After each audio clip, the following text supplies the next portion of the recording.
Assalamualaikum warahmatullahi wabarakatuh. Saya Mita Nursalsabila, NPM 1950 126. Di sini saya akan membahas tugas problem solving. Masalah pribadi.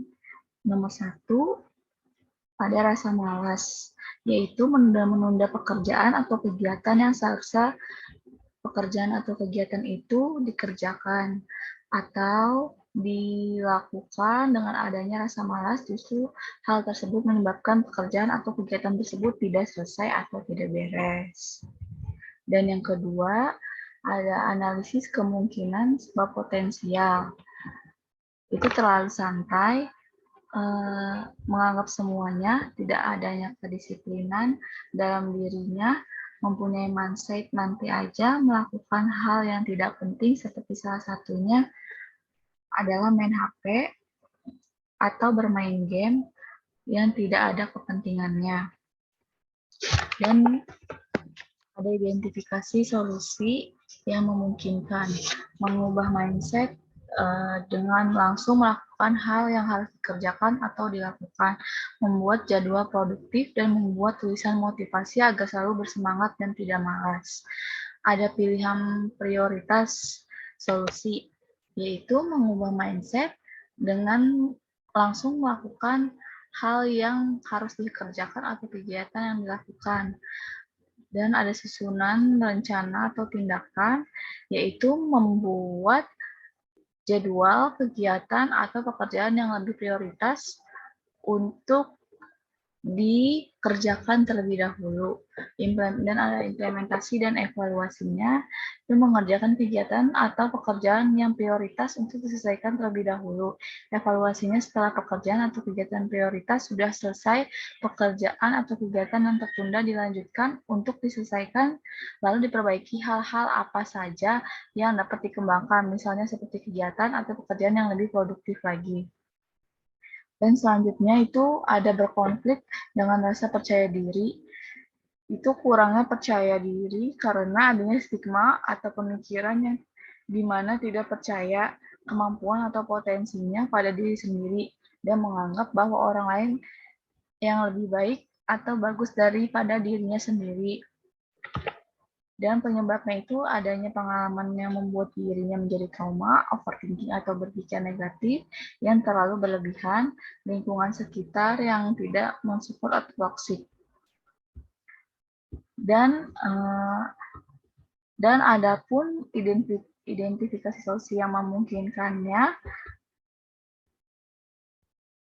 itu mengubah pola pikir dan mengurangi overthinking, selalu berpikir optimis, selalu meyakinkan diri sendiri bahwa kita bisa membatasi dengan orang-orang yang tidak mensupport kita, belajar dari pengalaman, terus berlatih untuk meningkatkan potensi diri kita.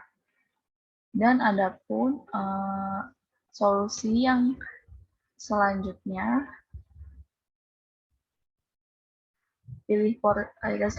prioritas solusi itu selalu berpikir bahwa optimis, selalu meyakinkan diri sendiri bahwa kita bisa belajar dari pengalaman, terus berlatih untuk meningkatkan potensi diri kita. Dan ada rencana dan juga tindakannya itu membuat tulisan di diary atau di buku kegiatan hal-hal apa saja yang membuat kita tidak percaya diri, lalu setelah itu dilatih secara terus-menerus dan dikembangkan. Adapun implementasi dan evaluasinya itu tidak percaya diri, berbicara di depan orang banyak, kita bisa melatih diri kita berbicara di depan cermin untuk melatih skill kita dalam berbicara di depan orang banyak. Evaluasinya kita dapat mendapatkan pengalaman berbicara di depan orang banyak, ada hal-hal yang perlu ditingkatkan dan bisa dipelajari lebih dalam lagi. Apakah kita sudah sesuai berbicara di depan orang banyak, apakah sudah sesuai topik dengan pembicaraannya. Yang ketiga ada tidak berdamai dengan finansial. Finansial ini sangat dibutuhkan sebagai kebutuhan hidup dan saat pandemi, kondisi finansial sedang tidak baik. Adapun penyebabnya yaitu tidak bisa mengatur keuangan dengan baik, terlalu boros, mementingkan gaya hidup yang tinggi, dan tidak menabung. Adapun solusinya yaitu membuat rincian pemasukan dan pengeluaran, membuat catatan belanja seperlunya, berhemat, menjauhkan gaya hidup yang tinggi, dan menabung. Adapun prioritas solusinya itu membuat rincian keuangan, pemasukan dan pengeluaran, dan menabung. Adapun rencana dan tindakannya, berjualan online agar mendapatkan uang untuk pemasukan menabung harian. Dan adapun implementasi evaluasinya menyisihkan uang untuk mengumpulkan modal berjualan, jualannya kecil terlebih dahulu saja, seperti makanan atau snack kering yang bisa di-online-kan, atau seperti makanan pesanan untuk acara. Evaluasinya ketika sudah memulai usaha untuk memenuhi kehidupan sehari-hari, lebih dapat mengatur keuangan menjadi lebih baik dan sebaiknya uangnya digunakan terlebih dahulu untuk yang penting, seperti modal jualan dan dapat menciptakan ide baru untuk usaha selanjutnya yang lebih menarik konsumen. Selanjutnya ada masalah sosial, itu tidak mendapatkan pekerjaan sebagai guru PKN. Belum mendapatkannya lowongan sesuai gelar sarjana pendidikan jurusan PPKN yang dimana sebagai guru mengajar mata pelajaran PKN di sekolah. Adapun sebab potensialnya itu kurang giatnya dalam mencari lowongan guru, baik dari informasi maupun usaha dari kita sendiri.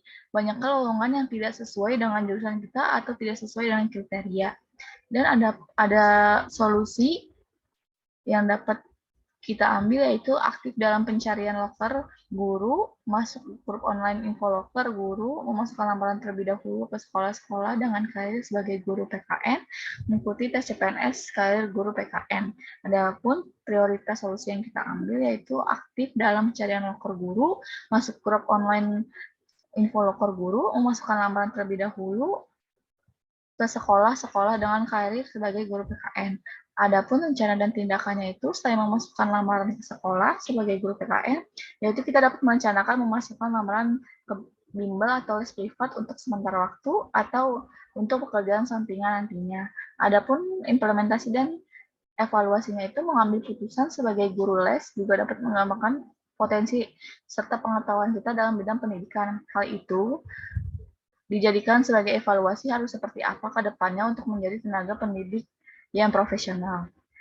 Selanjutnya ada masalah sosial, karir saya sebagai guru PKM mendapatkan honor atau gaji yang kecil, tidak sesuai dengan gelar yang didapatkan sebagai karir guru PKN, mendapatkan gaji yang begitu minim bahkan di bawah UMR daerah serta sedangkan perlu untuk kebutuhan hidup saya sehari-hari. Adapun penyebab dari potensinya itu gaji yang minim tidak dapat memenuhi kehidupan sehari-hari. Belum dapatnya pekerjaan sebagai guru PPKN yang tetap. Adapun solusinya mencari pekerjaan atau sampingan atau usaha sampingan untuk dapat tercukupi dalam kehidupan sehari-hari dan mengajar di sekolah lain agar cukup kebutuhan dalam sehari-hari. Resign dan mencari pekerjaan yang baru atau melamar ke sekolah yang lain. Adapun prioritas solusi yang kita ambil, mencari pekerjaan sampingan atau usaha sampingan untuk dapat tercukupi dalam kehidupan sehari-hari dan mengajar di sekolah lain agar cukup untuk kebutuhan sehari-hari. Adapun rencana dan tindakannya membuka usaha sampingan online shop seperti menjualan hijab atau makanan, mengajar di sekolah lain atau di dua sekolah atau mengajar les. Dan selanjutnya rencana atau tindakan buat tersebut berjalan, saya sambil memasukkan lamaran pekerjaan karir guru PKN yang gajinya sesuai gelar atau UMR. Adapun implementasi dan evaluasinya itu, implementasinya saat ini pemerintah sudah membantu untuk guru honorer yang saat ini memberikan peluang untuk mengikuti program P3K yang sejenis dengan CPNS. Hal tersebut dapat memberikan peluang serta pengalaman bagi guru honorer. Evaluasinya ke depannya untuk program guru honorer lebih diperhatikan lagi dan juga dalam pertunjangannya yang layak seperti PNS. Dan selanjutnya masalah sosial yang terakhir, saya berkonflik dengan rekan kerja saya berkonflik itu terjadi karena adanya perbedaan pendapat atau perbedaan pandangan antara individu dengan individu atau individu dengan kelompok. Adapun penyebab potensialnya yaitu adanya perbedaan pendapat dengan rekan kerja saya, keegoisan atau ketidakdewasaan. Kadang sikap tersebut bisa terjadi dan menyebabkan konflik, kurangnya komunikasi yang baik atau terjadinya miskomunikasi. Adapun solusinya menyelesaikan konflik dengan melalui musyawarah berdua, mencari solusi berdua, saling memahami dan memaafkan. Yang kedua, menyelesaikan masalah konflik dengan bantuan pihak ketiga agar cepat selesai dan diberikan solusi. Adapun prioritas solusi yang kita ambil, menyelesaikan masalah konflik dengan melalui musyawarah berdua, mencari solusi berdua, saling memahami dan memaafkan. Adapun rencana dan tindakan, membuat kesepakatan untuk mengadakan pertemuan di mana dan jam berapa untuk menyelesaikan konflik dengan dihadirnya berdua saja agar lebih kondusif dan privasi. Adapun implementasi dan evaluasinya membicarakan secara empat mata berdiskusi untuk menemukan solusi dari masalah tersebut. Evaluasinya dapat mengetahui kesalahan satu sama lain yang nantinya dapat diperbaiki dan lebih profesional dalam bekerja. Dan sekarang akan membahas simpang 9, yaitu masalah pribadi. Permasalahan diri sendiri dengan rasa malas, melarikan diri. Orang yang mempunyai rasa malas biasanya melarikan diri dari masalah karena tidak ingin menghadapi masalah tersebut, alasannya tidak mau ribet. Dan yang kedua, menyalahkan.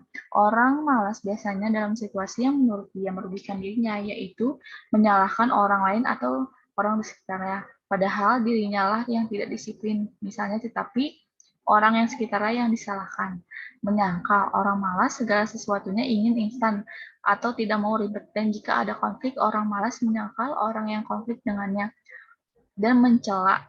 Orang yang malas ketika ada kegiatan atau pekerjaan yang seharusnya mereka kerjakan, tetapi mereka malah mencela kegiatan atau pekerjaan tersebut.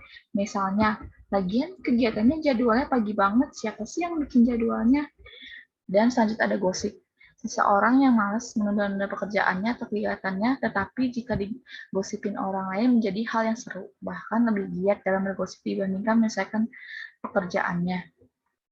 Selanjutnya ada berkelahi. Orang yang malas itu untuk berinteraksi dengan orang lain sangat kurang, tetapi orang malas tersebut sudah mudah tersinggung dan dapat menyebabkan perkelahian. Oleh karena itu menyebabkan perkelahian dengan lawannya karena merasa orangnya itu egois dan merasa ingin menang. Dan yang selanjutnya ada melupakan. Jika ada masalah, orang malas lebih memilih melupakannya dibandingkan menyelesaikan masalah tersebut terlebih dahulu. Tidak heran kenapa orang malas mudah lupa daya ingatnya, karena segala sesuatu yang dipikirkannya hanya dirinya sendiri dan tidak memikirkan jangka panjangnya atau tidak memikirkan orang lain. Selanjutnya ada berbicara empat mata. Orang malas harus diajak berbicara empat mata oleh orang terdekatnya. Biasanya agar terdapat memotivasi dirinya bisa berubah menjadi yang lebih baik dan dapat membantu mengubah mindset-nya agar lebih giat lagi. Meminta bantuan orang ketiga. Orang malas biasanya menurutnya adalah ada hal yang ribet dan sulit, atau dalam situasi menyelesaikan masalah biasanya meminta bantuan pihak ketiga untuk dapat membantu menyelesaikan masalahnya. Selanjutnya, masalah sosial berkonflik atau tidak berdamai dengan rekan kerja dalam simpang 9, melarikan diri, yaitu berkonflik dengan rekan kerja dengan cara melarikan diri ketika dua orang tersebut memiliki permasalahan, namun mereka merasa seolah tidak ada apa-apa, padahal itu berpengaruh pada karir atau kinerja mereka dalam bekerja yang nantinya malah adanya ketidakprofesionalan dalam bekerja. Yang selanjutnya ada menyalahkan. Berkonflik dengan rekan kerja biasanya salah satu sama lain atau dengan lawannya saling menyalahkan dan tidak mau mengalah, jadi konfliknya terus berlanjut. Selanjutnya menyangkal. Biasanya saat berkonflik dengan rekan kerja, kita atau orang tersebut menyangkal saat sebenarnya yang salah atau yang memulai duluan adalah kita atau orang tersebut. Mencela. Penyebab terjadinya konflik dengan rekan kerja bisa juga karena kita atau orang tersebut mencela orang lain. Dan biasanya mencela dilakukan di belakang orangnya atau ngomongin di belakang dengan bercerita ke orang lain atau ke teman rekan kerjanya. Yang selanjutnya ada gosip. Berkonflik dengan rekan kerja bisa menjadi gosip di lingkungan pekerjaan, yang dimana justru gosip itu menjelekkan rekan kerjanya sendiri yang sedang berkonflik. Selanjutnya berkelahi. Berkonflik dengan rekan kerja apabila konfliknya terus berkelanjutan dapat menyebabkan perkelahian satu sama lain, dan justru dengan berkelahi dapat dan dengan adanya perkelahian itu dapat menyebabkan menjadi konsumsi atau tontonan di lingkungan pekerjaannya sendiri. Dalam hal itu juga dapat diberikannya surat peringatan atau SP, atau sanksi bagi yang berkonflik menyebabkan perkelahian. Selanjutnya ada melupakan dalam berkonflik dengan rekan kerja, baiknya kita melupakan keegoisan kita dan melupakan apa yang pernah terjadi. Yang terpenting masalahnya sudah selesai, maka keduanya dapat saling melupakan masalah yang pernah terjadi. Berbicara empat mata, berkonflik dengan rekan kerja dalam menyelesaikan masalah lebih kondusif mengadakan berbicara empat mata agar keduanya saling nyaman untuk menceritakan juga masalahnya masing-masing dan biasanya berdiskusi soal solusi dan mencari solusi dari masalah tersebut. Jadi, berbicara empat mata itu mencari solusi bersama-sama, lebih berdiskusi intinya, dan meminta bantuan orang ketiga. Jika berkonflik dengan rekan kerja menjadi berkepanjangan dan menyebabkan perkelahian, diperlukannya meminta bantuan orang ketiga agar bisa menegakkan keduanya, serta dapat membantu dalam menyelesaikan masalah tersebut. Sekian dari saya. Kurang lebihnya mohon maaf. Wassalamualaikum warahmatullahi wabarakatuh.